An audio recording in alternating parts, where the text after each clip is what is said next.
Welcome back, everyone. As you know, this is Merrily at Super Soul Solutions, and this show is Animal Communication Part 3, a Thanksgiving special of heartwarming human with animal communication stories. So I want you all to get really comfortable in your fuzzy robes, kick off your shoes, grab a blanket in front of the fire or a hot chocolate or tea to sip with a friend, family, or pet. To enjoy these next 55 minutes, I want you to be totally relaxed. And if you have a pet, know that your pet understands what I will be talking about and sharing and will enjoy listening next to you as well. So I would like to start with a quote by Chief Seattle. If all the beasts were gone, men would die from a great loneliness of spirit. For whatever happens to the beast also happens to the man. All things are connected. Whatever befalls the earth befalls the sons and daughters of the earth. End quote. So as you learned from part 1 and 2, we, the earth, all nature, and its creatures are connected through the quantum field of oneness. Remember that telepathic resonance is done through feeling, sensing, imaging, knowing, hearing, with a attitude of a childlike sense of open spaciousness and wonder. When world-famous animal communicator Samantha Curry, which I talked about in the previous shows, was asked on television news, what are the tools you use for animal communication? She responded in one sentence. Animal communicators are people's last hope. We are translators. So the tools are re-engage the way you were as a child. It is natural and inborn skills that everyone has. And visualize, fantasize, daydream.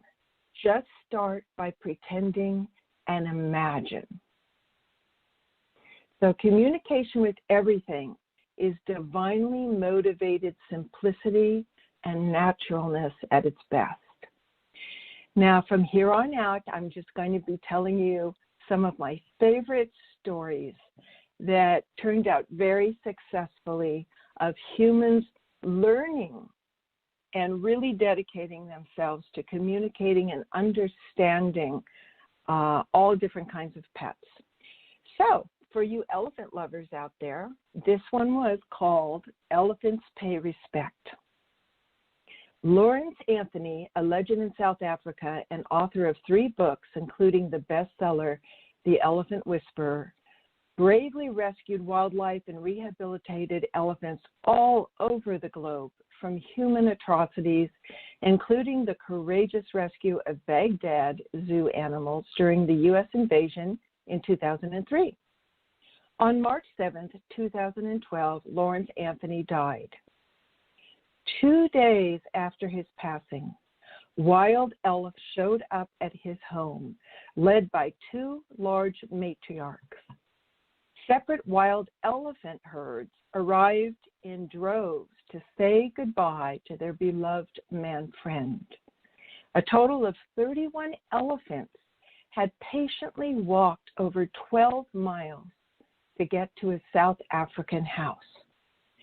Witnessing this spectacle, humans were in awe, not only because of the supreme intelligence and precise timing that these elephants sensed about Lawrence's passing, that occurred, remember, many miles away from them at that time, but also because of the profound memory and emotion his beloved animals demonstrated in such a wise, organized way, walking slowly for days, making their way in a solemn one-by-one queue from their habitat to his house.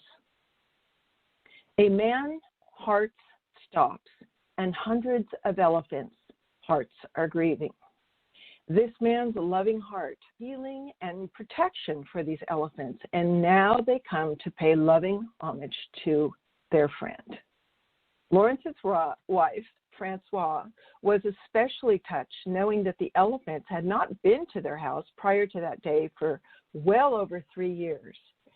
Yet, in their understanding of oneness, they know their dear friend had crossed over and knew where they were going and would not stop until they got there. The elephants obviously wanted to pay their deep respects, honoring their friend who saved their lives. They did this not only by traveling, as I said, the long distance, but they stayed when they arrived for 2 full days and nights without eating anything and having many of their heads bowed. The 3rd morning, they left quietly and respectfully, making their long journey back home. Now, elephant expert adds to this, his name's O'Connell, says, to communicate, elephants will normally hold their big ears out like a parabola, scan back and forth. But to detect distant noise and vocalizations, they freeze still and lean forward and put weight on their front legs. Sometimes they'd even lift up a front foot.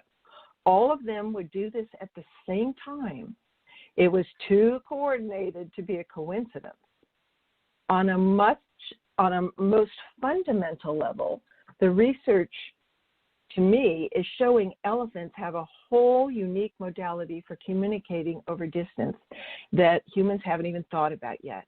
And for those of you who have been listening and learning about animal communication in the previous 2 shows, you will understand how they communicate. We've discussed that through the quantum field called telepathy, and they also pick up electromagnetic energy through their feet. And how I know that is the elephants told me that.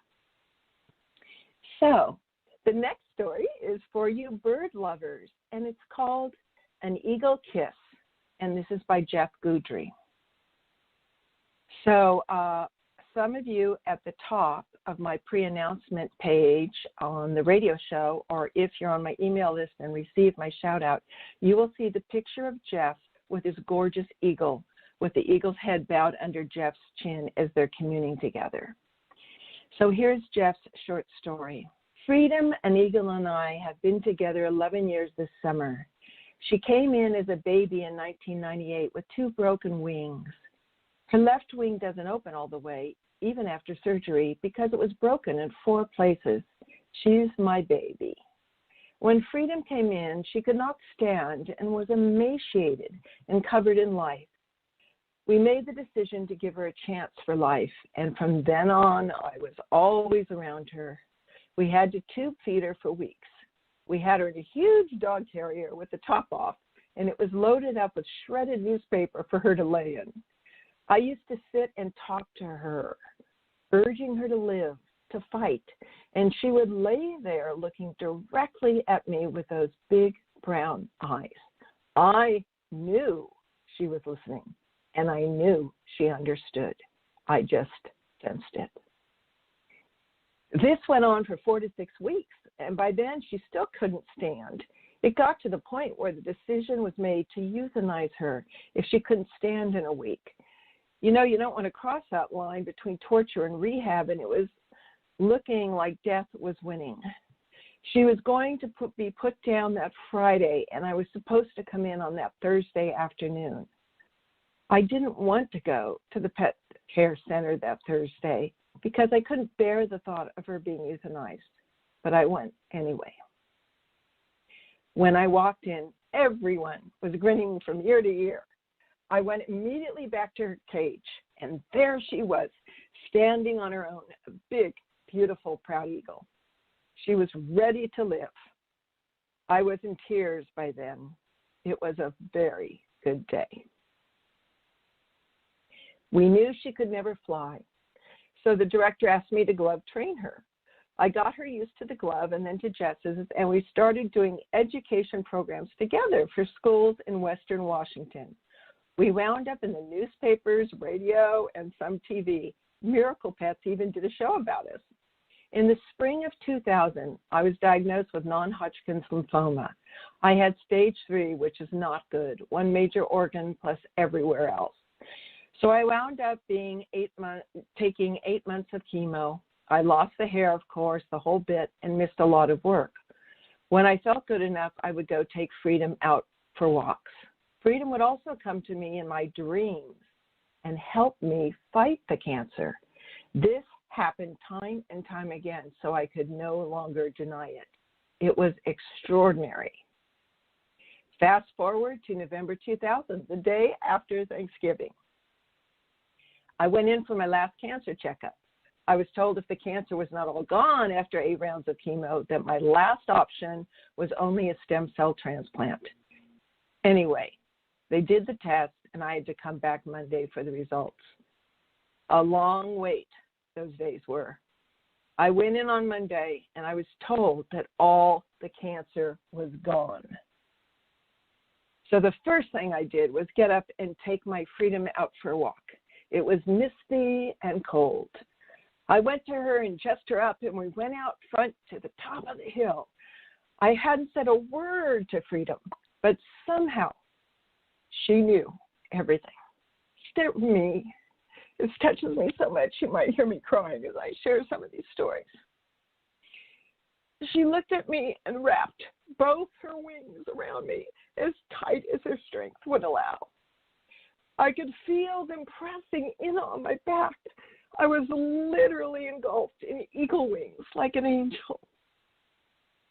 She touched my nose with her beak and stared into my eyes, and we shared eternity there like that. For I didn't know how long. It was magical. We have always been soulmates, ever since the beginning. I have had people who were sick as me, come up to us when we were out, and Freedom has some kind of magical, healing, energetic hold on them. I once had a guy who had terminal cancer come up to us, and I let him hold her. His knees just buckled under him, and he swore he could feel her power coursing through his body. She was sending him healing energy. I have so many stories like that with her. She was indeed a healer for me and many others. I will never, ever forget the honor I have of being so close to such a magnificent spirit as Freedom. So beautiful.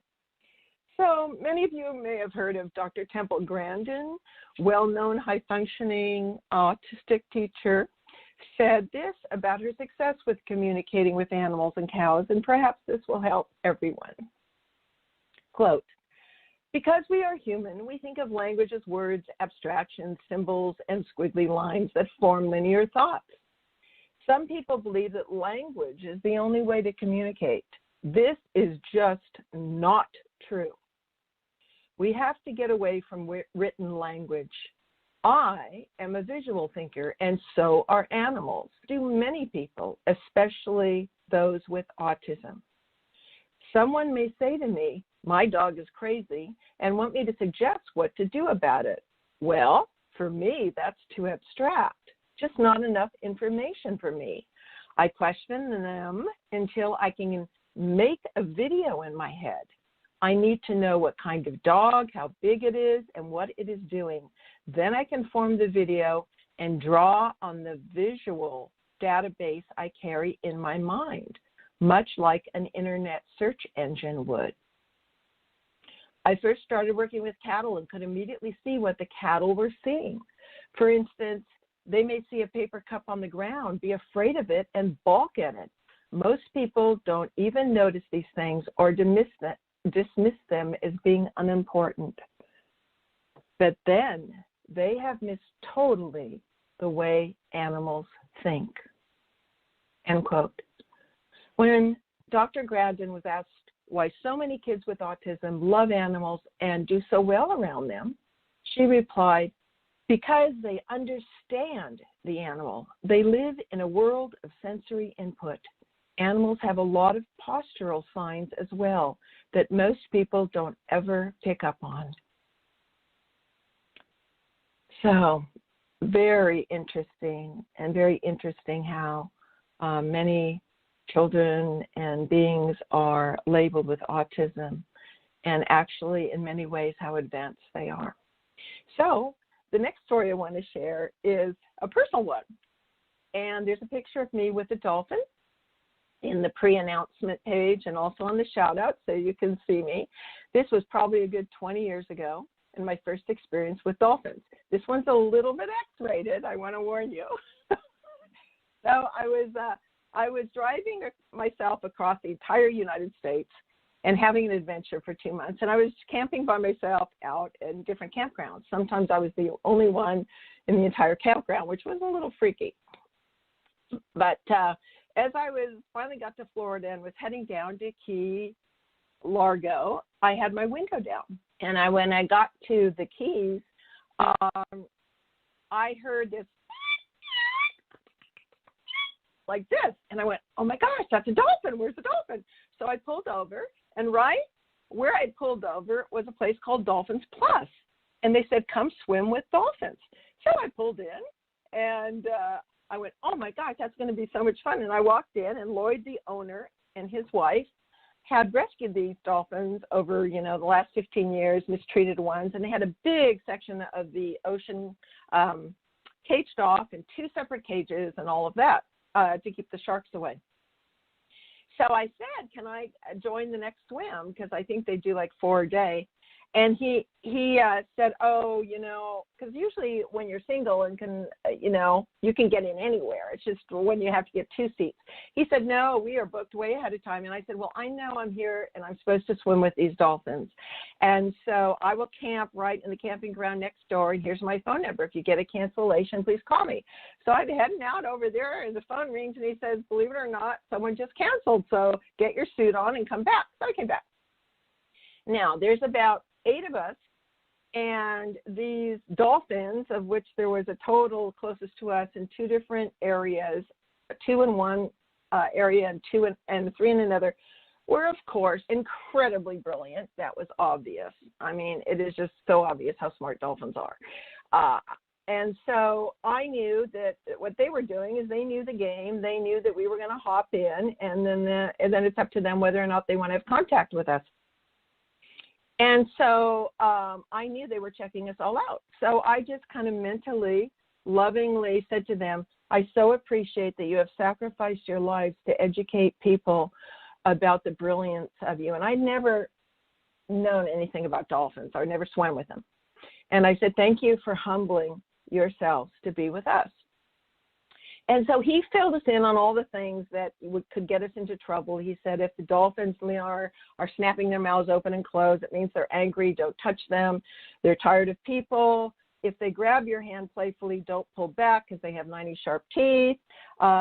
They rarely, but occasionally, will be very affectionate with people. They tend to go to children first. If you're pregnant, you need to raise your hand because you need to be in a separate area because you'll get all their attention. So they filled us in on all this stuff. So we put on our fins. We're in a swimsuit. We're in about 18 feet of ocean water. And I jump in.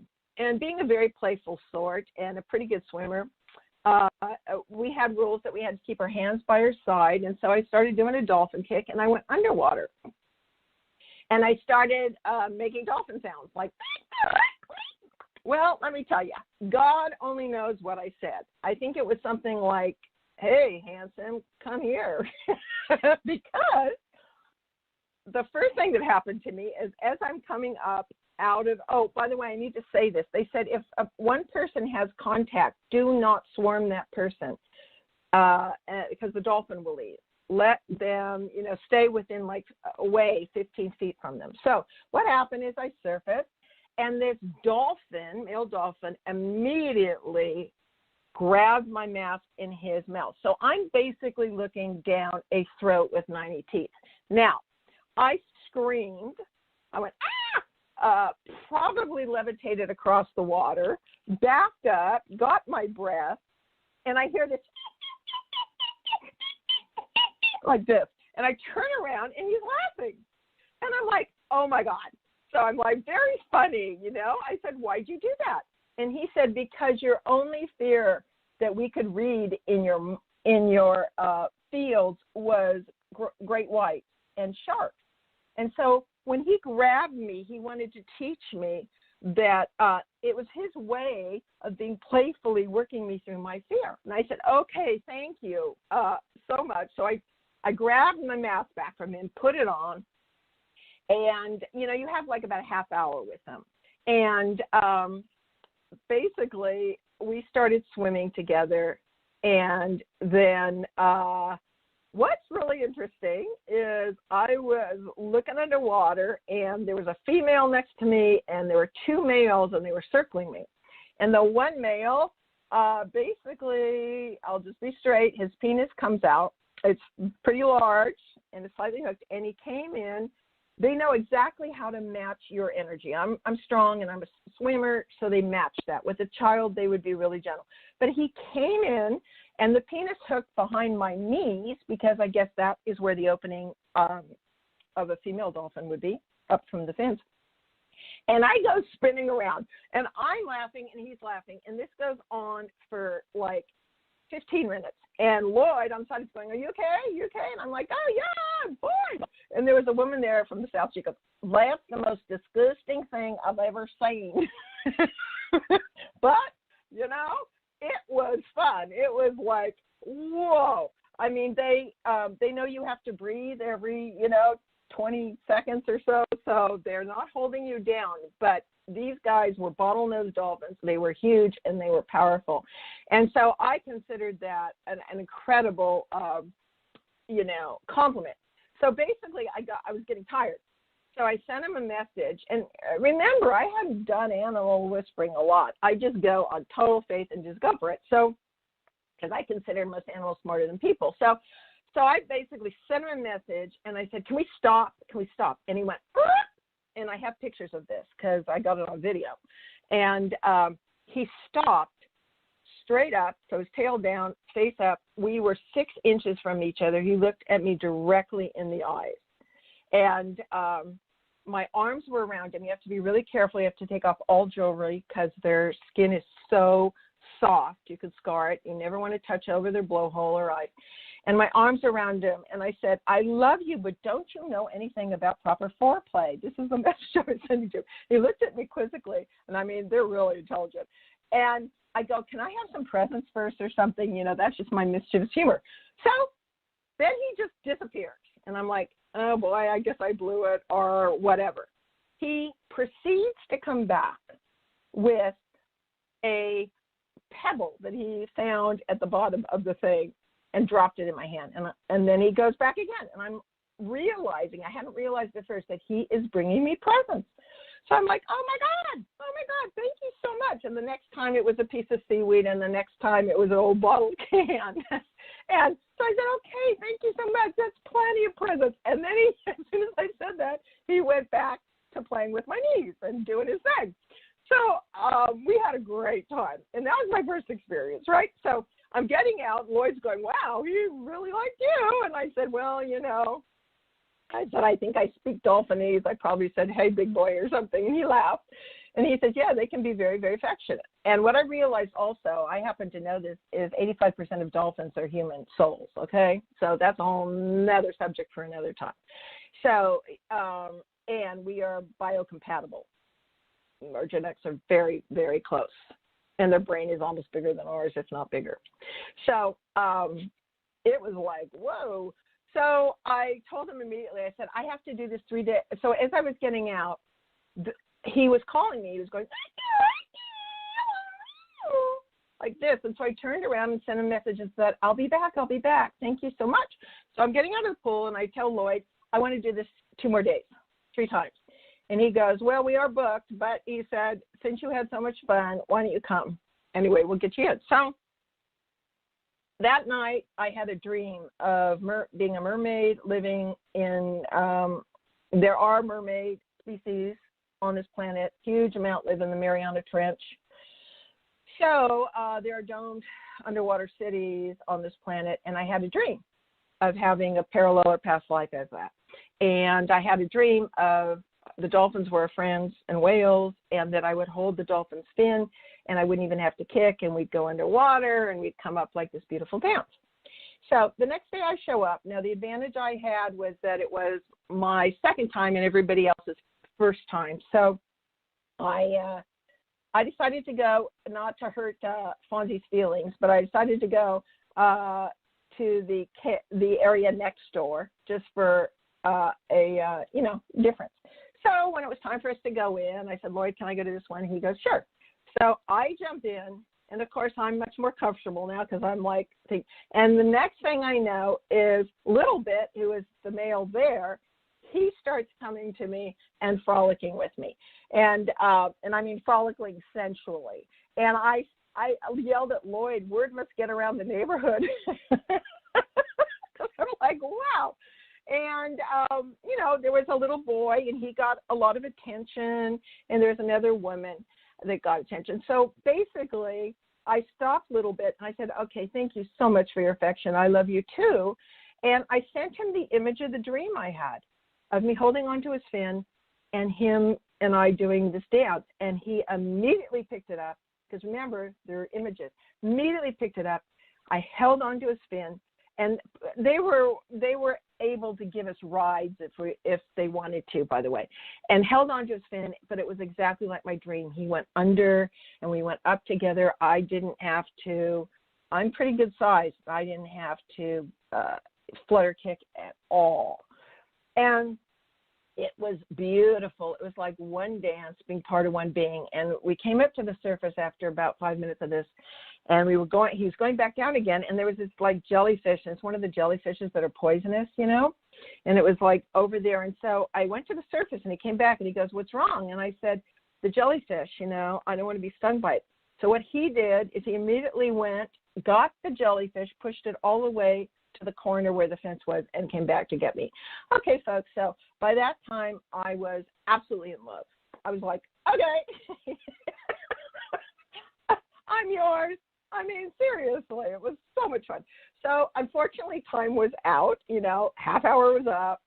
So went back, slept in my tent, showed up the next morning, went back to Fonzie's group, and went back there and just continued to have a beautiful, beautiful time of communicating with them and practicing. Very magical. So I want to get to some other stories, but that was my dolphin experience. So that was so much fun.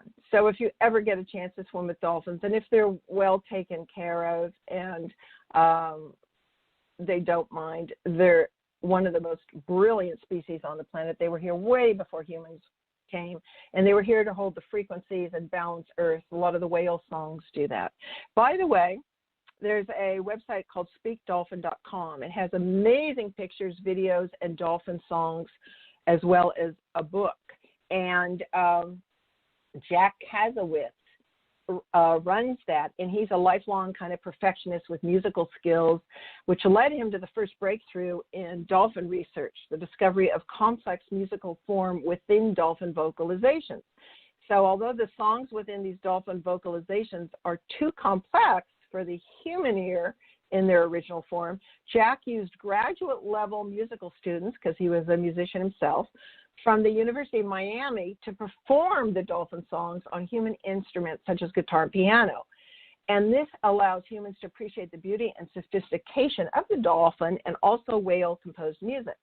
Now, I told in one of my many shows about kymatics, which proves that sound creates form.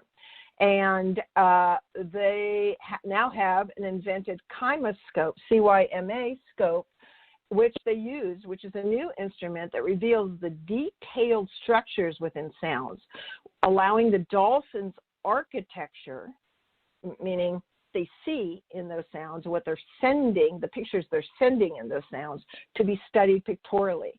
And using high-definition audio recordings of dolphins and whales, they have been able to see the beautiful images that arise from that sound. You must go to that website and also check out kymatics.com, CYMATICS, okay, because you're going to see the beautiful images and including human forms and what they see in those sounds. It is just so cool.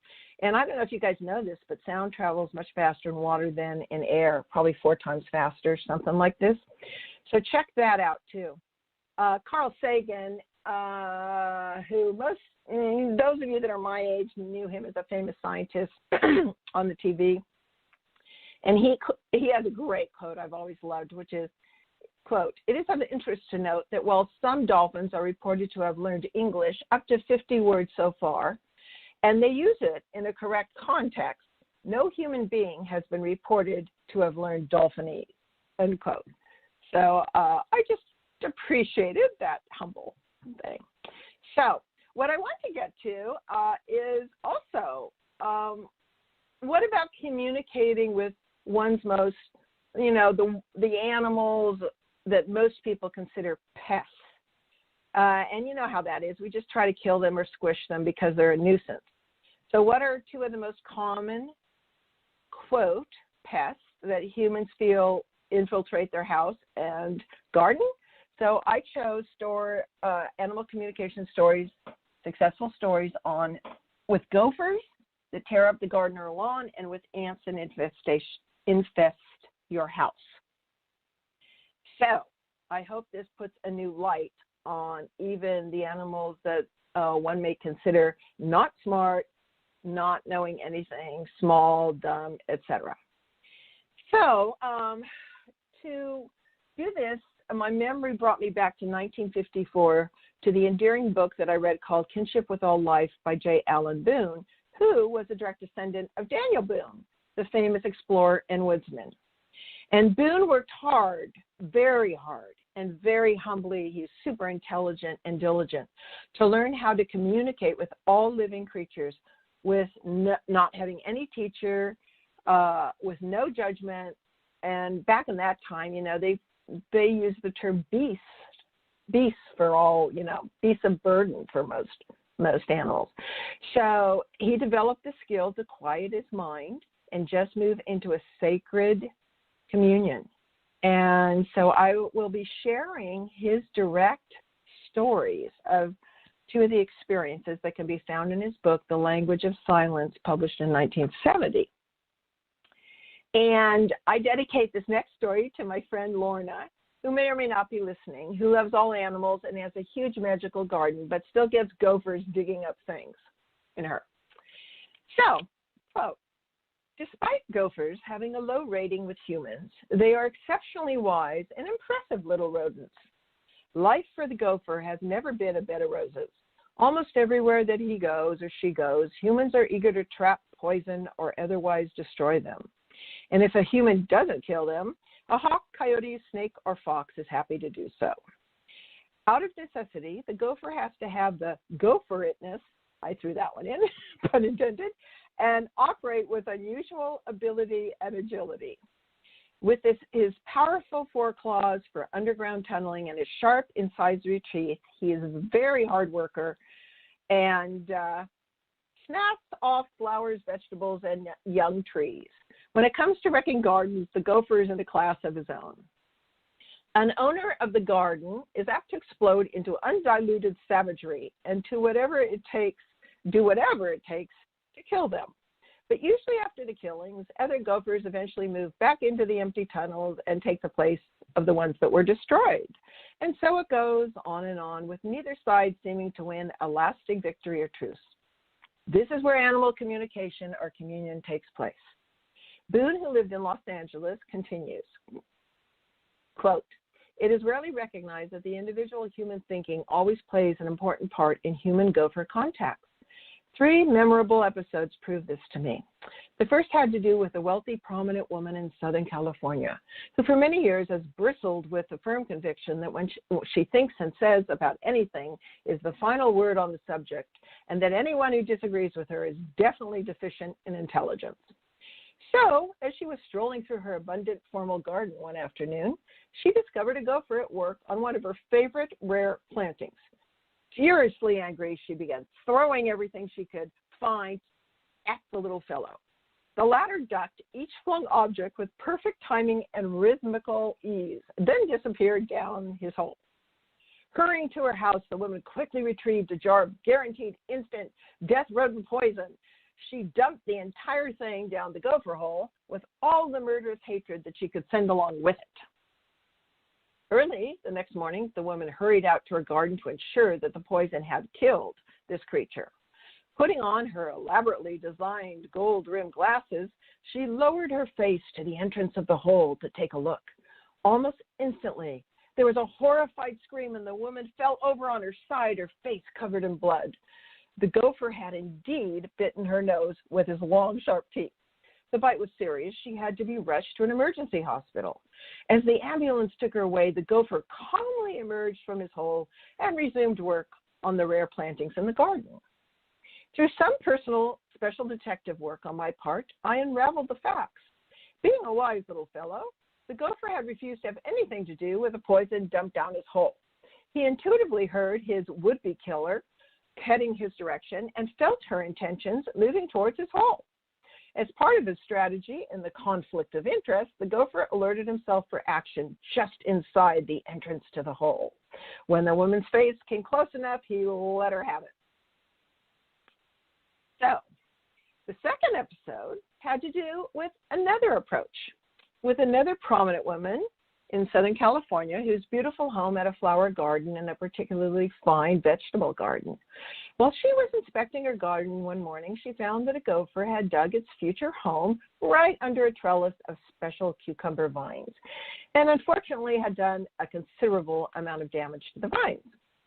Instead of going into some form of outer instruction to her uninvited guests, she went into inner action. Okay, this is the teaching. She became as calm and introspective as possible. Then she checked to the extent that she had been living up to her cosmic obligation of always trying to identify the greater wisdom and good in every living thing. In this case, even a vine-eating gopher. She had enough inner spiritual wisdom to know that this gopher problem needed to be solved inwardly rather than outwardly, because the entire phenomenon was taking place inside her own thinking and nowhere else.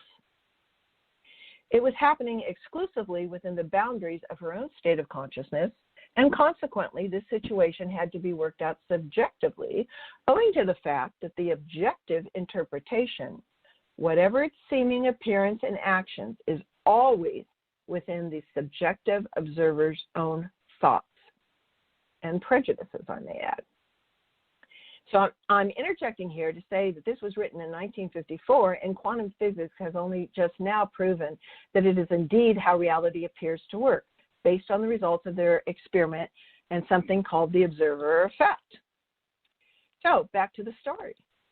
As a woman with alerted intuitive listening and hearing continued subjectively exploring her thoughts, a fact with tremendous meaning and scope began gently unfolding in her awareness.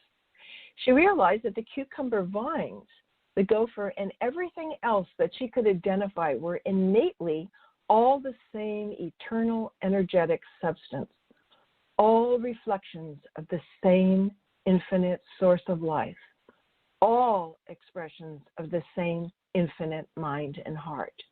They, therefore, were all equally important in the unfolding perfection of divine plan and purpose. She further realized that the individual gopher ruining her vines, was not the real cause for her disturbing situation. The fault was entirely her own. She had for a while been concerned and doing negative thinking about gophers, including having options on how to get rid of them if they took up residence in her garden. We've all been there, right? She had been flinging, as is often human nature, negative thought forms at all gophers whenever they came to mind, and thought forms have a way of manifesting in one's reality by boomeranging back again, and that she became aware of that in her own knowing. She owned that she had projected this mental picture into her reality by her own negative thinking and feeling, and was confident that she could create a new outcome together. At this point, the woman reminded herself of the golden rule. She remembered that as she bettered her own mind pictures of the gopher in the garden, the so-called outer results had to correspond, as they were aspects of one and the same thing. Even though the woman and the gopher could not see one another at the time, A balance and harmonization began to occur between these two seemingly unrelatable forms of life. Of course, throughout the field of all that is. When one heartbeat is in tune with the universal heartbeat, everything one meets will want to cooperate and be friends. The proof of this is after she had this revelation, I like revelation, and sent loving, cooperative thoughts of unification to the gopher, along with respect, the gopher completely stopped destroying the cucumber vines, gave up his newly dug home under them, and moved off her land. Gophers never again came into her gardens. This illustrates how effective such qualities as intelligence, respect, and understanding can really function between any form and life.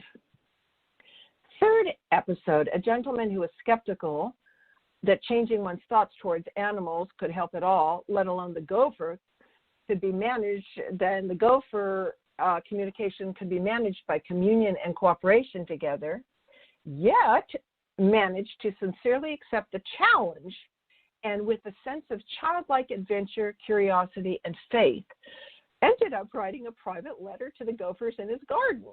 And then he pushed down the letter that had the intent and the energy into the gopher holes, the gopher hole that evening. The next morning, he walked out to the garden. He stayed in childlike wonder, and he could not find any fresh tracks or holes made from any gopher. He continued searching daily for several weeks, but not the least evidence of gophers could be found below or above ground.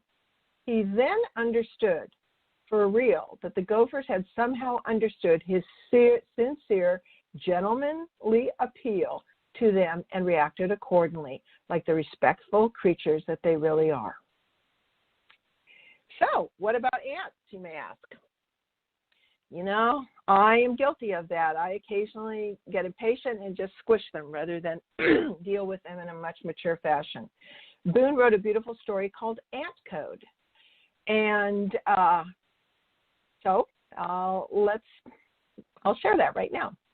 Quote, for the first time in many years, where I lived in Southern California, my little house had been taken over by members of the Formicordia family, commonly known as ants. I'd accidentally left the door of the old-fashioned icebox open, and I had been out of ice. Remember, this was written back, many years. Milling all over the food on the inside were more ants than I had ever seen. Being a keen observer of nature and its kin, they were all over the walls, floors, and ceilings of both my porch and my kitchen. Under the back door came line upon line of reinforcements headed for the new food find. My dinner was ruined, and I resented these ants in a most primitive way. Hurrying over to my nearest neighbor, I borrowed a can of ant poison, temporarily forgetting my resolution and commitment to treat all forms of life with respect, kindness, and consideration. Returning with a can of poison in one hand and a broom in the other, I was ready to massacre. I was resentful. Just going to grab some water. I was resentful that these little bandits could think they could come into my house and get away with it. I was just about ready to engage when my New England conscience started to hiss. It wanted to know why, with all that I had been privileged to successfully experience in animal communication and relationship balancing with both animals and people, I should want to kill these ants. Being in a combustible mood, I took a deep breath and began to reason with myself. Finally, I decided to not go through it and to confer with my unwelcome guests like the animals and the dog I work with, Strongheart, had previously taught me. But how to confer in a practical way with an army of ants? I had no idea. Sitting on the floor to better observe the situation, I tried to find the lead ant or the committee of ants in charge of food retrieval. I looked through a huge magnifying glass. No one ant or group appeared to be any more important than any other ant. Each ant was equally doing its part in the general effort without the need for instructions or supervision. So I set up the invisible bridge I had been practicing and doing successfully and quieted myself preparing for a two-way thought transference. But I had only done it with a single animal at a time. How does one communicate with hundreds of ants all over the house? Was befuddling. So logically, I decided the only way it could be done is to turn myself into a broadcast station and talk to all the ants at the same time. This I proceeded to do. Listen, ants, we seem to be living in a topsy-turvy world. At the moment, I'm not entirely sure whether you or I really belong in this house. But one point I am very clear is your wants have ruined a perfectly good dinner for me. I had to go to considerable effort and expense, all alone too, in order to get that food for my dinner tonight. I have to eat to live just as much as you fellows do. Then without any kind of may we have some food, you came sneaking in here and took my dinner away from me. That is neither right nor fair from any angle of approach, especially in these difficult days when we are all out trying to help one another. I paused after sending that. I paused and observed. The broadcast did not seem to be having any lasting effect on them. More ants were piling into the walls, the ceiling, and more appeared to be working on the food. It was discouraging, but nevertheless I kept on. You ants may not be aware of it, but I'm in a position to wipe most of you out of existence within the next few minutes with this poison and broom. But that does not seem to be the right answer. We humans have been killing one another off in matters of this kind for centuries, and we are worse off today than we were when we started. Then, remembering how everything likes to be appreciated, and my most successful animal communications were when I understood and appreciated the animal I was speaking with. I began sending all the complimentary things I could think of in their direction. I told them how much I admired their keen intelligence, their zest for living, their complete dedication to whatever they happened to be doing at the moment, their harmonious action in a common purpose, their ability to work together without misunderstandings, or the need to be constantly told what to do. After sending that with the greatest respect, I paused to take another look under my magnifying glass. The situation seemed to be worse than ever, so with a sigh, I decided to end the broadcast and say, that's all I have to say to you ants. I have honestly done my best in this situation. The rest is up to you fellows. I am speaking to you as a gentleman, knowing you are intelligent, respecting, and kind. Then he said he went into the living room, sat down in the chair, and felt very dejected. I started thinking I was actually insane to be talking to ants. So I decided I needed a change of scenery. I left the house and I took myself to a comedy theater in the neighborhood to try to forget the entire experience. Returning home shortly after midnight, I went to the back porch to see what was happening. There was not an ant in sight, not one. The icebox was still open. I ran up the stairs with the food was still there, and there were some crumbs and food still on the table, but not an ant in sight. I inspected every inch with a flashlight, the walls, the ceilings, and couldn't find even one straggler. The little fellows had actually kept their part in our gentleman's agreement.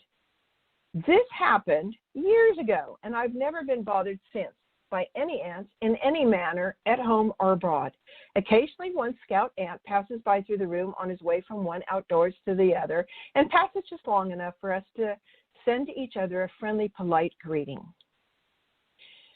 So there are countless of hundreds of ants moving about the ground where I lived, and plenty of entrances into the house. There is usually food sitting in the kitchen and on the back porch that ants like. While they invade the homes of my neighbors and annoy them excessively, they never gang up on me anymore. Our respectful agreement holds true to this day, not only with the ants that had invaded my home, but with all other ants as well. It's like holding an invisible honorary membership card in the Ants Union. And that's from J. Allen Boone. I've had the same experience with ants when I lived with one of the most gentle, wonderful men in my life named Anton. To keep it short, a whole team of ants had infiltrated my kitchen counters through that was close to my back door. And when I returned from work, I was really tired, and I looked at that, and I mean, there were hundreds, and I was dismayed. And I remembered what I had read, though, in this story years before that I just shared with you. So I did my best to send them messages of love and asked that they kindly leave the indoor part of my house. I told them that I understood they need food as well to survive, so I will be fair and leave you a large dish of honey. If you like that, you can take that back to your hive. I am appreciative of you as a species, what you do, but I cannot have you inside my house. So I'm putting honey on the back porch right now for you on the bottom stair. So I just, went by faith and curiosity and openness, and I went to bed because I was tired. In the morning, I went to the kitchen, curious to know if anything had changed, and the most remarkable love letter was waiting for me on the kitchen counter. Every one of those ants had left, except for 20 of them that were forming a moving heart shape on the top of the counter for me to see. I looked at it and tears welled up in my eyes as I responded, I love you too. You are so selfless and diligent in what you do to serve. And with that appreciation, they split from the heart-shaped formation and proceeded in a line to march off the counter, across the floor, and out the back door. So that's my advice for pets. Now, I think I have time for one more story by J. Allen Boo called Strongheart. Strongheart was a very, very, very famous war hero, wartime dog, and movie star in Hollywood. And he came back from wartime as a very triumphant, aggressive, 125-pound German Shepherd. And he was given to a man named Larry Trimble, who's the person who adopted him. And Larry Trimble was indeed very wise, very, very wise. So he said, the German Shepherd named Strongheart, it's important to understand the distinction between training an animal and educating one.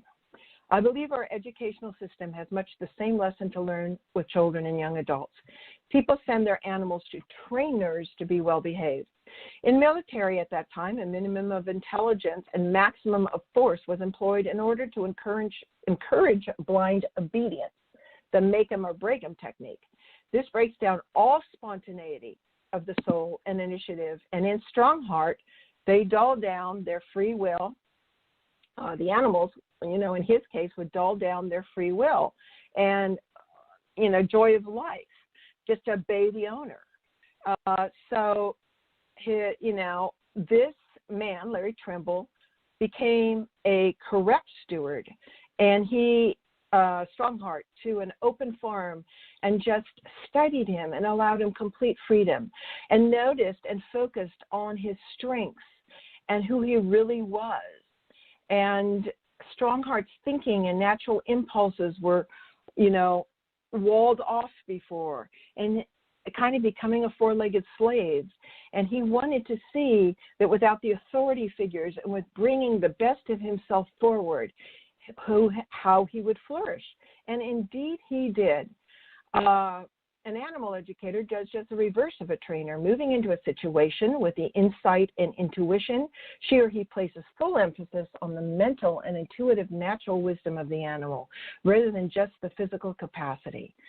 She or he treats the animal as an intelligent fellow being whose capacity for development and expression she or he refuses to limit in any direction, just like a healthy parent should. She or he knows that the appearance, actions, and accomplishments are just an outward expression of its state of mind. The animal communicator seeks to assist the animal to make use of its thinking and reasoning faculties so that there will be corresponding results in the look, character, and actions. Initially returning from war, Strongheart was aggressive, set in his ways, and opposed to changing his thinking and behavior patterns, a type of rigidity that worked in wartime but was a liability socially. With Larry Trimble's caretaking and love, this ever-ready-to-explode mixture of superiority, dislike, indifference, and annoyance that this dog had, and completely suspicious and watchful of everyone, was shifted into the best of his talents and graces that were buried beneath the dog's tough physical exterior and never allowed to develop. They needed to be liberated. They did not need to be developed. Trimble began opening up all sorts of ways for Strongheart's imprisoned splendor to escape into expression. Starting off meager at first, it moved into spontaneous abundance. This big war dog was helped to know, to be, and to share his true, real self, not the conditioned one.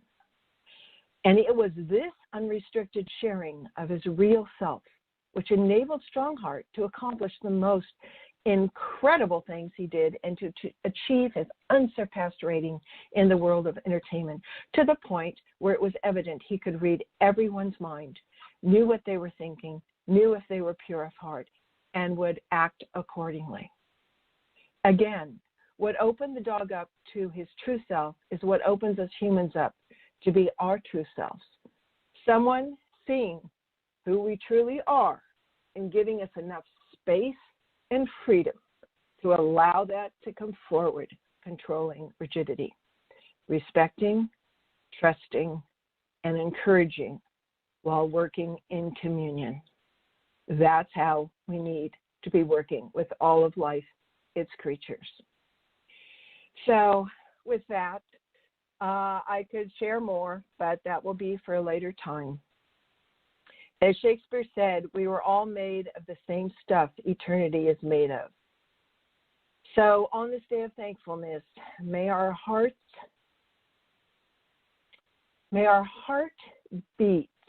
echo back and forth with one another and all living beings, respectful of our differences, focused on our own and others' commonality together, generating a harmony and rhythm that pervades all living beings and sustains the kinship and oneness of all life, wherein all is well always, no matter how it may appear.